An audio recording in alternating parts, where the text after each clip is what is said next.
Buletin pagi 27 Disember anda bersama dengan saya Siti Khadijah Jaafar.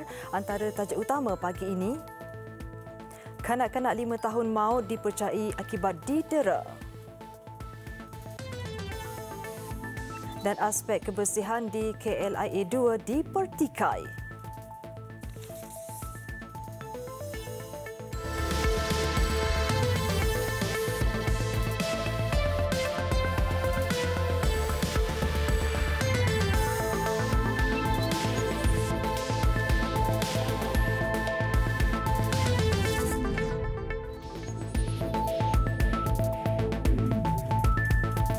Assalamualaikum dan salam sejahtera.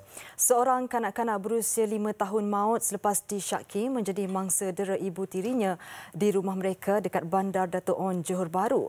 Mangsa sebelum itu dipercayai pingsan ketika dihantar ke Hospital Sultan Ismail HSI Johor Bahru dan disahkan meninggal dunia di wad kecemasan hospital berkenaan. Timbalan Ketua Polis Daerah Johor Bahru Selatan Superintendent Muhammad Afzal Nizam Yahaya berkata pihaknya menerima maklumat berhubung kejadian itu pada jam 1 pagi kemarin. Beliau berkata doktor yang merawat mangsa membuat laporan di Balai Polis Taman Perling. Susulan itu, polis menahan ibu tiri dan bapa mangsa masing-masing berusia 23 dan 33 tahun di rumah mereka di Bandar Dato' On pada jam 11 pagi semalam. Katanya siasatan awal mendapati wanita terbabit ada melakukan penderaan terhadap anak tirinya. Malah polis juga mendapati kanak-kanak itu pernah didera beberapa kali berdasarkan kesan lebam pada badannya. Ibu tiri mangsa adalah warga Indonesia dan tidak mempunyai pasport serta kad pengenalan. Menurut Muhammad Afzal Nizam, bapa mangsa bekerja sebagai tukang masak tidak jauh dari rumah mereka, manakala ibu tirinya itu tidak bekerja. Polis masih menunggu laporan bedah siasat bagi mengetahui punca sebenar kematian. Kes disiasat mengikut Seksyen 302 Kanun Keseksaan.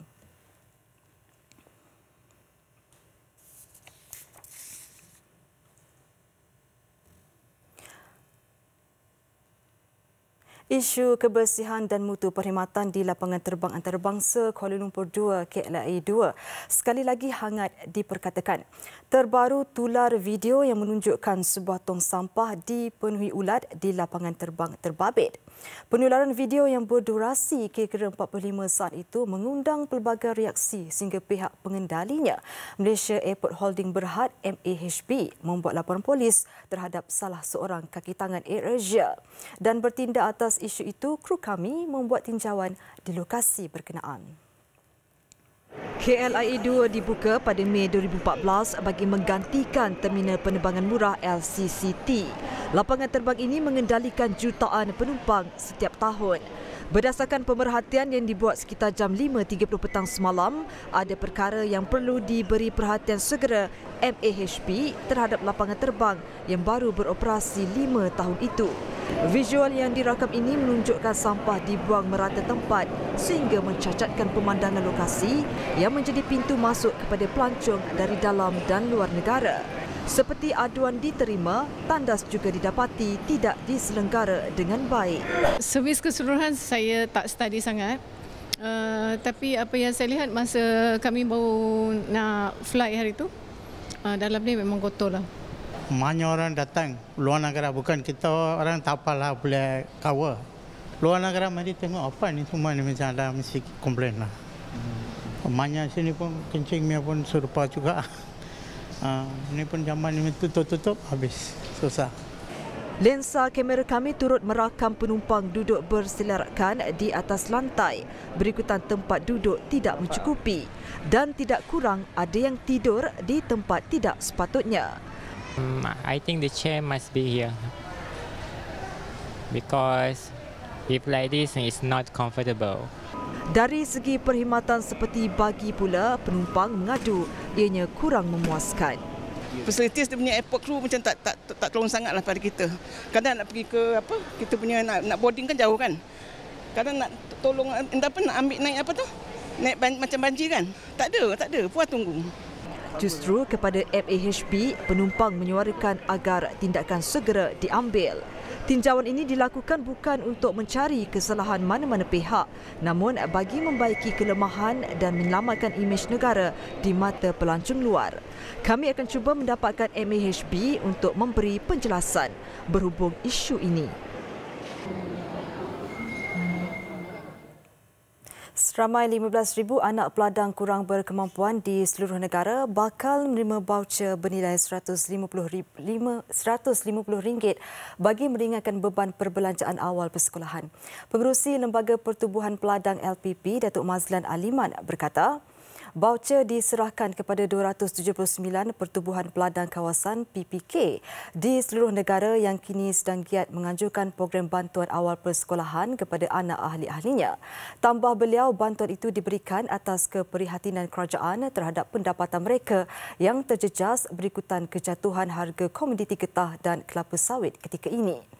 Menurut Datuk Mazlan lagi, LPP bercadang untuk meningkatkan jumlah agihan bantuan persekolahan seumpama itu pada masa akan datang. Dalam pada itu, beliau turut menyambut baik bantuan persekolahan berjumlah RM100 seorang kepada murid darjah 1 hingga tingkatan 5 daripada kalangan keluarga berpendapatan rendah yang diumumkan kerajaan baru-baru ini.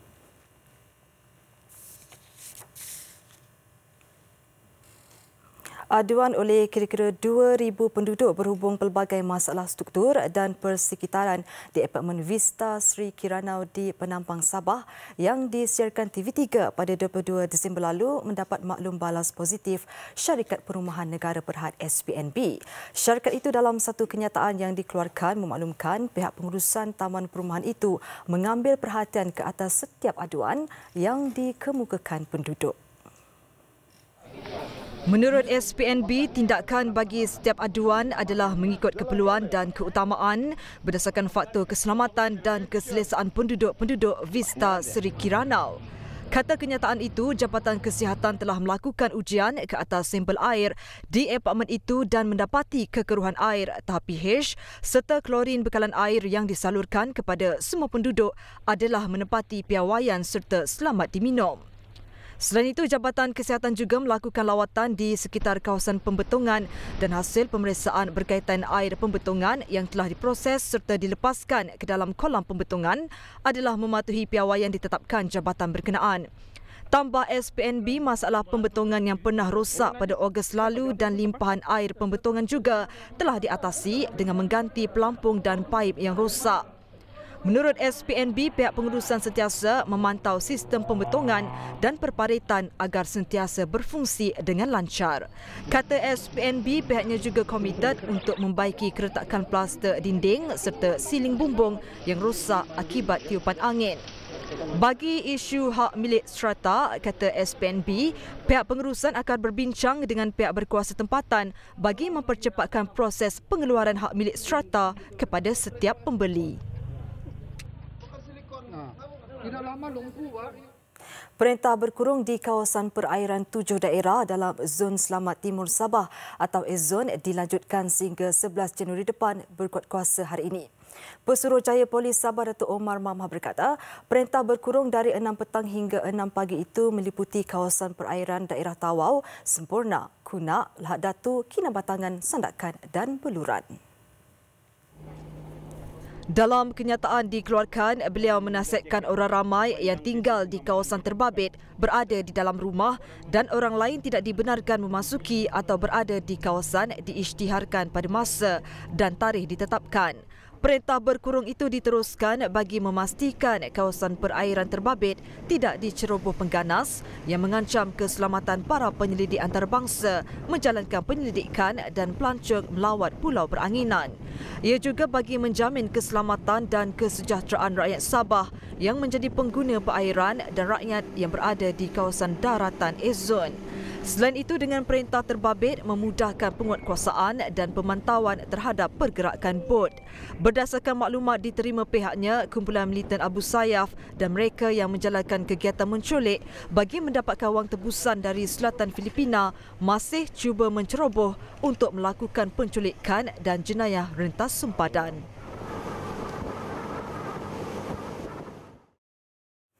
Menteri Industri Utama Teresa Kok menuntut Pertubuhan Jaringan Melayu Malaysia JMM dan Presidennya Dato' Azwandin Hamzah membayar ganti rugi RM30 juta berikutan kenyataan mengaitkan dirinya dengan insiden rusuhan di Kuil Sri Maha Mariaman Sivil Subang Jaya, Selangor bulan lalu.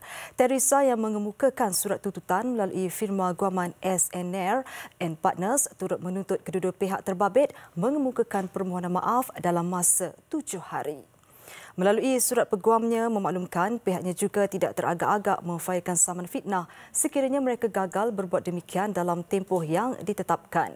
Surat tuntutan itu menyatakan dalam satu perhimpunan di Dataran Seni Klang 25 Disember lalu, Dato' Azwandin selaku Presiden JMM menyebabkan penerbitan satu kenyataan melalui ucapan beliau yang berunsur fitnah yang jika difahami bermaksud Teresa yang juga ahli Parlimen Seputih bersikap resis, menyalahgunakan jawatan sebagai menteri dan tidak bertindak adil.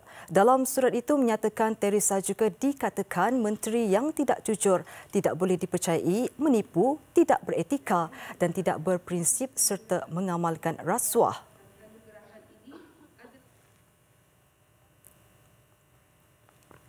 DAP Pahang mencadangkan nama M. Manogaran untuk bertanding semula dalam pilihan raya kecil PRK Cameron Highlands. Pengerusi DAP Negeri Leong Ngah Ngah berkata, Manogaran adalah calon terbaik bagi Pakatan Harapan PH kerana beliau sudah memberi khidmat kepada pengundi di kawasan parlimen itu sejak tahun 2013.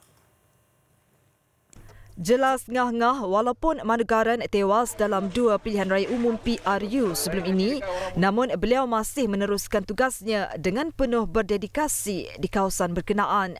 Sebelum ini, pengerusi PH Tun Dr. Mahathir Mohamad menegaskan calon DAP akan diletakkan di kawasan terbabit.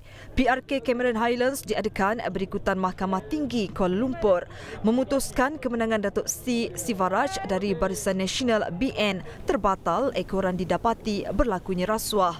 Sehubungan itu, Suruhanjaya Pilihan Raya SPR menetapkan PRK Cameron Highlands diadakan pada 26 Januari depan. Pada PRU 14, Datuk Sivaraj menang di kerusi Parlimen Cameron Highlands yang membabitkan saingan 5 penjuru dengan majoriti 597 undi. Isu perebutan Ma'had Darul Anwar Mada yang diasaskan keluarga Allahyarham Datuk Nik Abdul Aziz Nikmat akhirnya menemui jalan penyelesaian. Anak sulung lelaki bekas Mursyidul Ampas itu, Nik Omar, menyerahkan hak pengurusan Mada kepada Yayasan Islam Kelantan YIK di bawah Kerajaan Negeri. Majlis penyerahan hak pengurusan itu berlangsung semalam. Penasihat pengurusan Mada Nik Azam Nik Wajiz mewakili Nik Omar sebagai pengerusi Lembaga Pengarah Sekolah.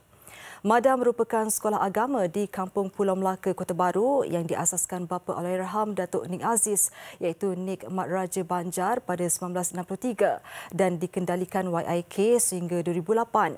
Nik Omar kemudian dilantik sebagai pengetua untuk menguruskan Mada selaku sekolah swasta. Namun kemelut tercetus selepas beliau meninggalkan PAS dan menjadi calon amanah bagi kerusi Dun Cempaka pada PRU ke-14. Tindakan itu menyebabkan keluarga Allahyarham Datuk Nik Aziz yang dikenali sebagai keluarga besar Nikmatillah mengemukakan permohonan kepada YIK untuk mengambil alih pengurusan Mada 4 Oktober lalu.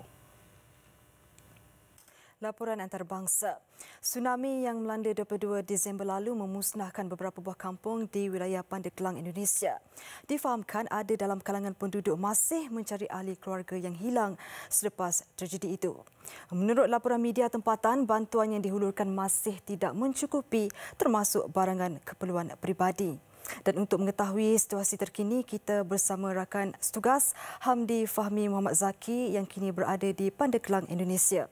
Baik, Fahmi, apa yang boleh anda kongsikan kepada kami pagi ini, Fahmi? Terima kasih rakan setugas di Sri Pentas. Saya kini berada di Kampung Anyeng di wilayah Pandeglang ini. Dan anda boleh saksikan sendiri bagaimana cuaca yang tidak menentu sejak kebelakangan ini menyebabkan hujan turun di wilayah Pandeglang dan menyebabkan kawasan Tanjung Pelabuhan telah mengalami banjir, dan ketika ini hujan sudah mula turun dengan agak lebat, dan ini menimbulkan suasana yang agak berwaspada kepada semua penduduk tempatan di kawasan ini. Dan sebelum ini Ketua Agensi Meteorologi, Klimatologi dan Geofisika Indonesia Wirkorita Karnawati berkata pihaknya sedang memantau semua aktiviti gegaran di adak Gunung Krakatau, terutama ketika cuaca yang agak melampau dan ombak besar yang dilaporkan berlaku di kawasan terbabit. Keadaan cuaca itu boleh mengakibatkan runtuhan pada bahagian gunung berapi sekaligus meluncur masuk ke dalam laut dan menyebabkan berlakunya tsunami, katanya dalam sidang media semalam. Malah beliau menyatakan kebimbangan bahawa keadaan hujan lebat di kawasan ini yang diramal hingga beberapa hari ini boleh menyumbang kepada kejadian tanah runtuh. Berikutan itu, potensi berlakunya insiden tanah runtuh dasar laut dan tsunami itu boleh meminta orang ramai supaya menjauhi kawasan sekitar pantai daripada radius 500 hingga ke 1 kilometer. Sementara itu, kerajaan Indonesia sudah mengarahkan satu siasatan lanjut dijalankan bagi mengenal pasti punca kejadian sebenar tsunami pada 22 Disember lalu.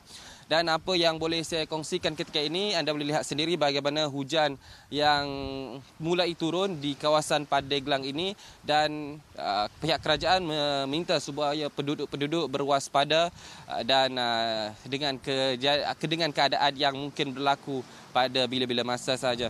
Dan saya akan meneruskan perjalanan ke kawasan Kampung Anyeng yang terletak beberapa kilometer lagi dari sini untuk melihat sendiri bagaimana keadaan yang berlaku selepas tsunami tempoh hari. Saya rasa itu untuk waktu ini, itu sahaja dulu perkembangan saya dari Pandeglang, Indonesia ini. Kita kembali bersama Katie di Sri Pentas. Sementara itu, jumlah mangsa yang dipindahkan susulan bencana tsunami Selat Sunda terus meningkat. Setakat ini, 430 orang dilaporkan maut dan 1,495 cedera, sementara 21,991 orang dipindahkan ke pusat penempatan sementara. Seorang penyelaras sebuah pusat pelindungan sementara di Labuan, wilayah Banten berkata, bantuan tambahan diperlukan untuk menampung keperluan mangsa yang dipindahkan. Jumlah pengungsi saat ini yang di sini saja yang kami terima di posko induk sekitar 950, dan kondisi saat ini dari mulai hari pertama sampai dengan saat ini kondisinya sudah mulai berubah ya.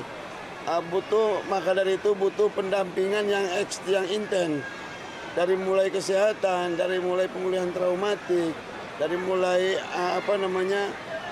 pengamanan dari aparat supaya bisa lebih intens terhadap pengungsi saat ini. Bencana tsunami pada 22 Disember lalu tercetus akibat tanah runtuh bawah air susulan letusan gunung berapi anak Krakatau. Menurut Badan Meteorologi, Klimatologi dan Geofisika BMKG Indonesia, cuaca buruk berterusan berkemungkinan mengakibatkan kawah gunung berapi lebih rapuh. Bercakap pada sidang media di Jakarta, Jurucakap Agensi Bencana Kebangsaan Sutopo Purwo Nugroho berkata, darurat telah diisytiharkan di wilayah Pandeglang sehingga 4 Januari bagi memudahkan proses pengagihan bantuan kepada mangsa yang terjejas. Baik, Taka Nakui, satu amalan masyarakat Peru untuk melepaskan geram antara satu sama lain setiap tahun menjelang 25 Disember. Puas menumbuk, mereka perlu memeluk dan berjabat tangan tanda dendam dipendam terlerai. Tujuannya untuk menyelesaikan konflik di antara individu dan sahabat, anggota keluarga atau konflik wilayah. Visual itu mengakhiri Buletin Pagi. Saya Siti Khadijah Jaafar. Salam hormat dan Assalamualaikum.